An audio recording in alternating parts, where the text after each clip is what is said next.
Le Soleil, étoile de la série principale du type spectral G, est le centre de gravité d'un vaste système de satellites.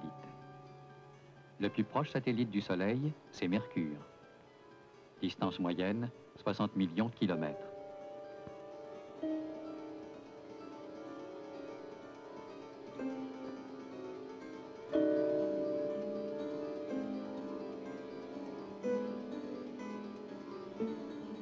Le lever du Soleil sur Mercure marque le début d'une période diurne torride dont la durée équivaut à 88 journées terrestres. Pluton, la 9e planète. À 6 milliards de kilomètres du Soleil, celui-ci n'est perçu que comme une étoile brillante.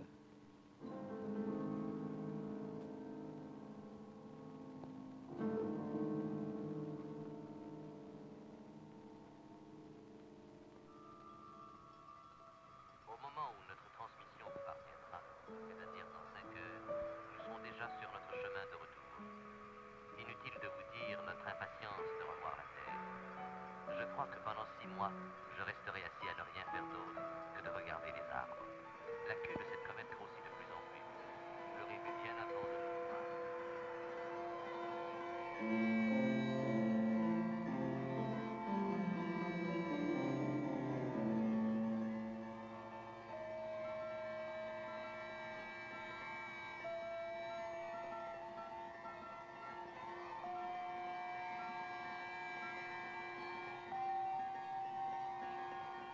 À chacun de ses passages autour du Soleil, une comète se désagrège et ce sont les matières qu'elle perd qui forment sa queue.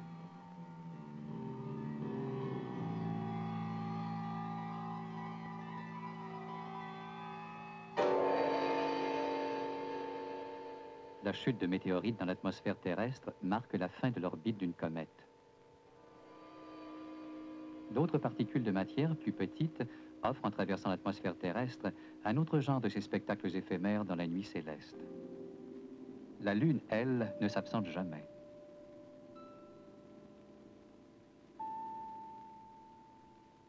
La pression se maintient correctement. Les fusées d'équilibrage fonctionnent.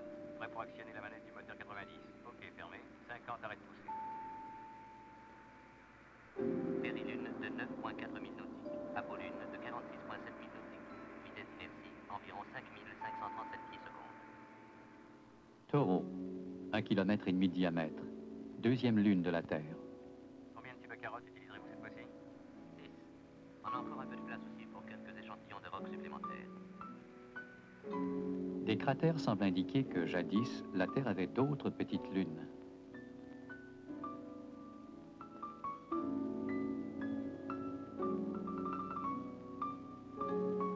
À une distance de 150 millions de kilomètres du Soleil, la 3e planète, la Terre, et sa biosphère ultrasensible.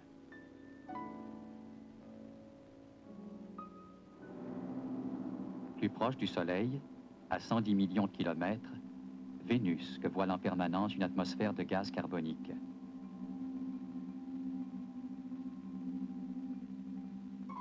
Des en ont exploré la surface. Elles y ont enregistré des conditions atmosphériques jusqu'à l'arrêt des transmissions. Température, 540 degrés Celsius.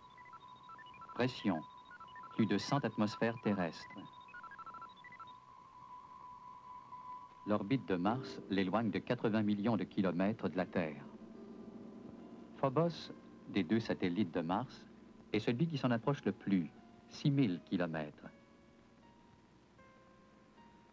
Tour de contrôle ici base Phobos. Nouvelle tempête de poussière en voie de développement dans la région du Solis Lacus. Direction nord-est vers le Sinaï. Assez grande vélocité. Cessons de relever des projections stéréographiques pour l'instant. Vous direz de quoi ça a l'air à notre prochain signal de localisation.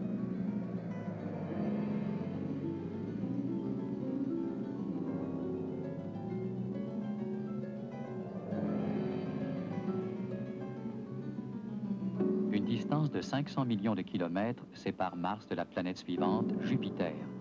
Mais ces 500 millions de kilomètres ne sont pas vides.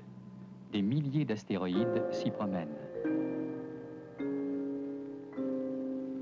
Leur diamètre varie de quelques centaines de mètres à quelques kilomètres. Astéroïde référentiel R427, classification C2. Inclinaison orbitale confirmée à 8,3 degrés. les échantillons révèlent une très forte concentration nickel-fer. Analyse métallurgique détaillée. Prenez note. Quelques-uns de ces astéroïdes ont une orbite très excentrique et certains s'approchent sensiblement de la Terre.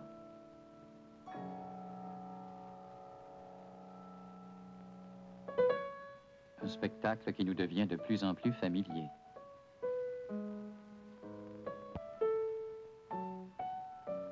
Si familier en fait qu'il est devenu banal au point de nous en faire surestimer les capacités humaines d'adaptation à des nouveaux environnements.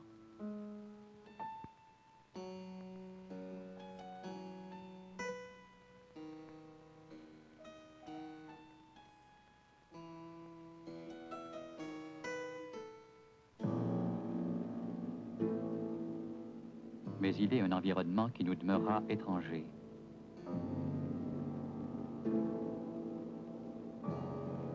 Celui de Jupiter, dont le volume équivaut à des milliers de planètes de la taille de la Terre. N'importe lequel de ces 12 satellites nous serait plus accessible.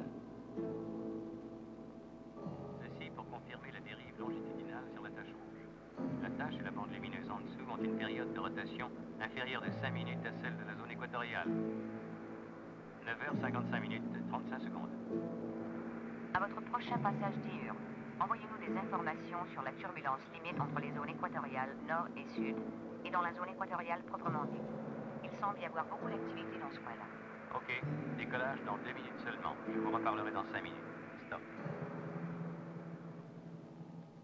Au-delà de Jupiter, à 1,3 milliard de kilomètres du Soleil, un des plus extraordinaires phénomènes célestes, les anneaux de Saturne.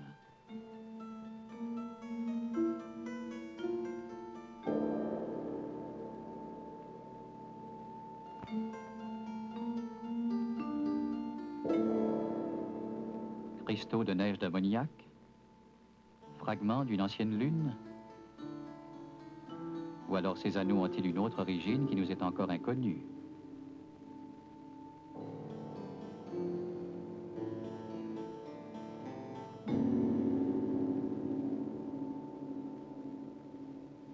Deux fois plus éloigné du Soleil que Saturne, Uranus, une inclinaison équatoriale très accentuée et 5 satellites.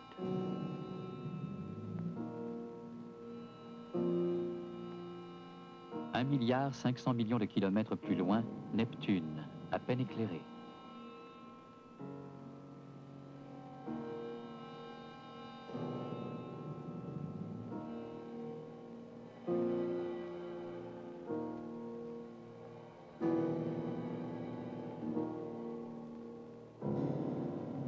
Plus loin, plus obscur encore, Pluton, et au-delà. Combien d'autres satellites sont-ils encore soumis à la force d'attraction du Soleil?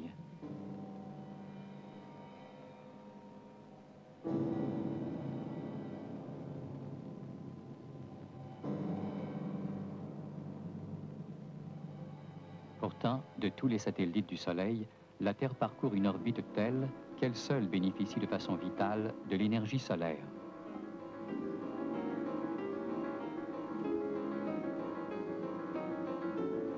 Plus éloigné, ce serait la mort par le froid. Plus rapproché, la mort par le feu. Nous ne percevons que la manifestation superficielle des forces titanesques à l'œuvre au cœur du Soleil, tandis qu'il se consume au taux de 4 millions de tonnes à la seconde.